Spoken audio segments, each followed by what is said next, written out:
Bonjour les enfants, c'est papa. Bienvenue dans le premier podcast de la journée les enfants. Bienvenue à la clinique. Les gars, si vous aviez un peu le courage, ayez le courage. Si vous avez peur de Pomba, je peux comprendre, mais vous ne pouvez pas avoir peur de Samuel Eto'o. Vous pouvez avoir peur de Pomba, Pomba à l'armée, Pomba à tout ce qu'il veut. Donc il peut vous faire peur. Donc il peut organiser tout le pillage du Cameroun. Vous accusez les ministres. C'est normal, vous avez peur de prononcer Pomba.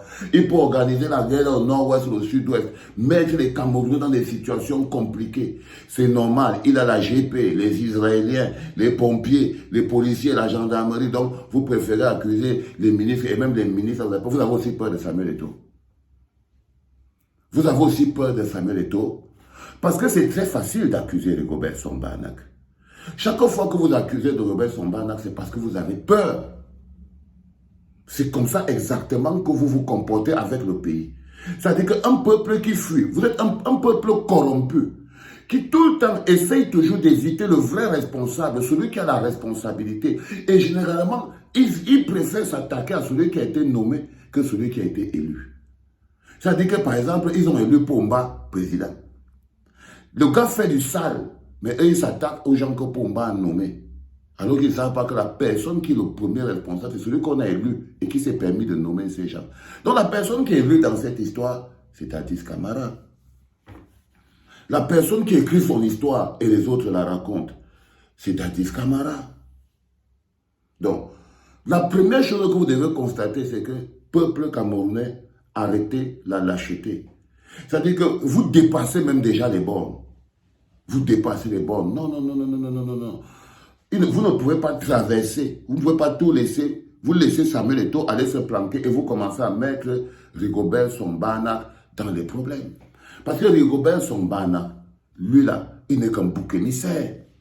C'est un collier empoisonné. C'est un fusible. Rigobert Song-Barnak est exactement comme Amourou Belinga dans l'histoire de Martinez Zogo. Et derrière Amourou Belinga, il a fini le travail, M. Laurent Esso. Rigobert Song-Barnak, c'est Amourou Belinga, le fusible. C'est-à-dire que celui qui mousse partout, qui fait le malin, et le grand bandit derrière, responsable de tout ce qui se passe, qui est derrière et tout, c'est Laurent Esso. Et dans le rôle de Laurent Esso ici, c'est Samuel Eto'o.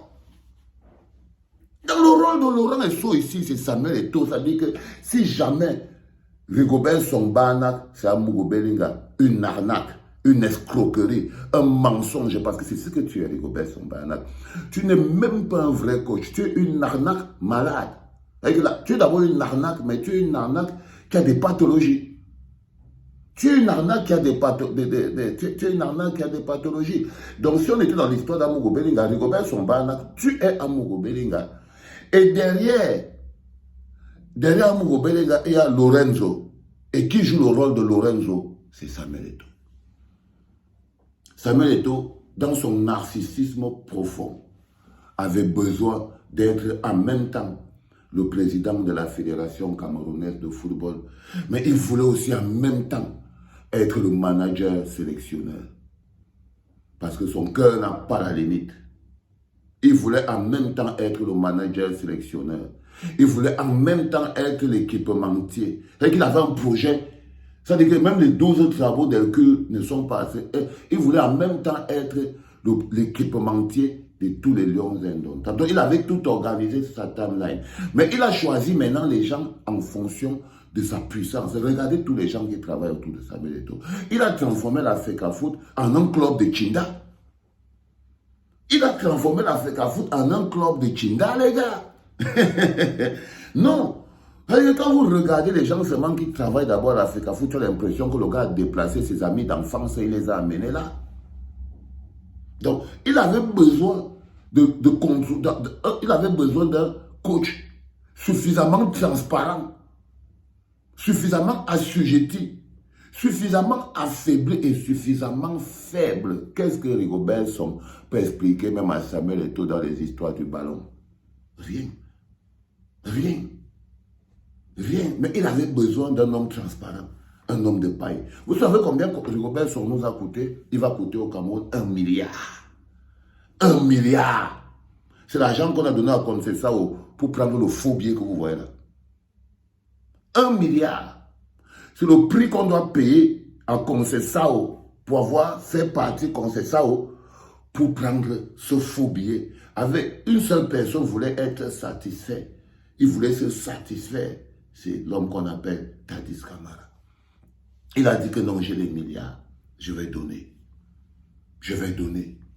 Donc, il avait besoin de ce coach faible, transparent et minable comme il est.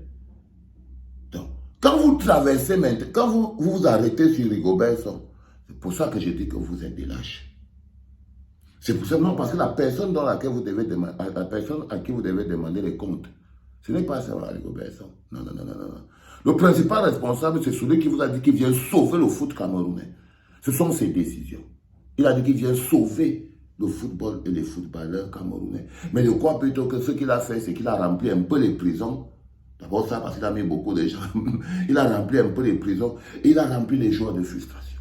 Donc, première chose, c'est lui le responsable, il avait besoin. Il avait besoin de ce joueur en carton. Et après, il avait besoin de se débarrasser des gens. Quand un joueur du niveau de Samuel Eto'o, qui a côtoyé le football au haut niveau, qui a insulté tous les dirigeants du football camerounais, qui a été capable de s'asseoir et contrôler et organiser le départ d'un président de la fédération. Il avait encore 19 ans. Hein. Il chassait déjà les présidents de fédération. Il avait encore 20 ans. Il était déjà en train de mettre en mal les présidents de fédération au Cameroun. Ok? Il était déjà la machine, le caillou qui fait que tout le monde se met mal. Que tout le monde se met mal. Donc, ce n'est pas quelqu'un qui est venu aujourd'hui au calme pour faire ça. Maintenant, on arrive à cette situation. Je vous dis bien que vous arrêtez sur Rigobert Song Banak, c'est faire preuve de lâcheté. Vous arrêtez sur Rigobert Song Banak, c'est faire preuve de lâcheté. Le principal responsable est connu. Donc, non seulement il a pris dans ce Rigobert Song Banak dont il avait besoin, transparent et tout, mais le gars, quelques temps avant, le gars, il a inventé les textes de la FECAFOOT. Il a fait passer son propre mandat. Vous savez, les gars, c'est face aux résultats qu'on doit juger, on doit maintenant interroger les décisions que les gens ont prises. Oh, mets-toi un peu ici. C'est qu'on est face aux résultats qu'on doit maintenant s'interroger. C'est-à-dire que là, vous vous rendez compte qu'on est parti pour 7 ans renouvelables. Il a le meilleur coach de sa vie. 7 ans renouvelables. Donc, on était à 4 ans. Et je t'avais dit non, Samuel Eto'o, qu'on va te dire de supporter les 7 ans renouvelables, là, tu ne vas pas pouvoir. On va te dire que non, Mola, les 7 ans renouvelables, tu vas dire que non, c'était seulement un bavardage de COMEX, c'était seulement les bavardages de COMEX et tout. Donc, un bonhomme se lève, il trouve que depuis des décennies, la seule fédération au monde qui passe de 4 ans à 7 ans, Fédération camerounaise de football. Vous venez arrêter Rigobert Song Banak, vous voulez le tabasser, les gars? Non.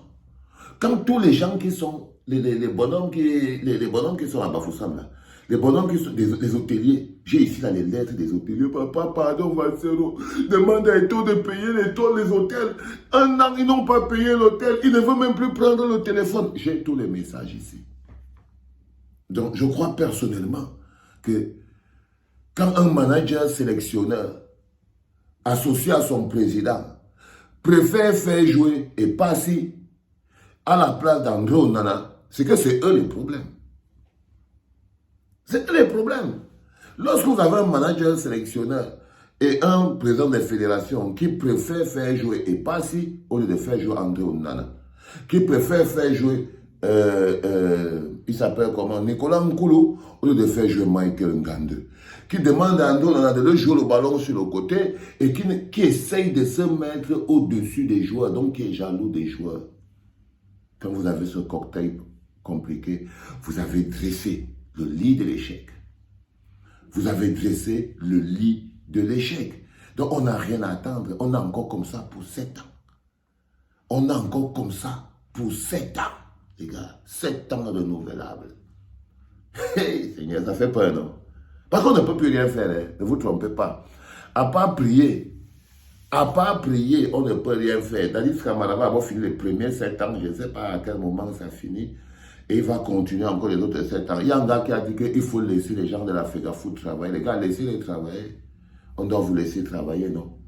Comme c'est comme nous on parle ici, donc on vient vous empêcher de travailler là-bas. Non, on ne vient pas vous empêcher de travailler là-bas, les gars.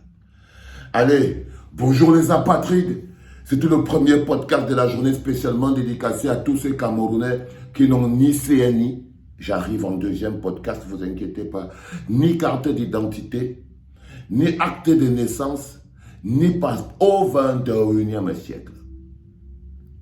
C'était papa.